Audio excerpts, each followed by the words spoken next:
કરશે. અહીંયા કાર્યક્રમ કરે બક્ષતભાઈ પહેલા. મારું એટલું જ કહેવું છે કે દેશમાં બધું જ ચાલે તો વાંધો નહીં આવે, પણ જો ટાયર અટક્યું ને તો કોઈનું કશું નહીં ચાલે.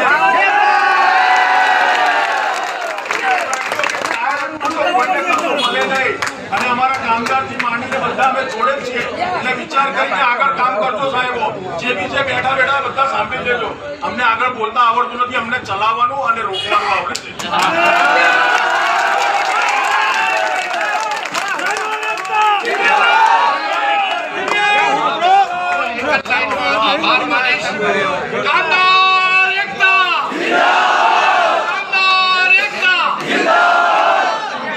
સરકાર સમજી લે કે જે દેશની 80% વસ્તી ખેડૂતો કામદારો હોય અને એમનું શોષણ થતું હોય, 5-10% મૂડીપતિઓ આ દેશને ચલાવતા હોય, તો સરકાર સાનમાં સમજી લે કે આ શોષણ વધારે નહીં ચાલી શકે.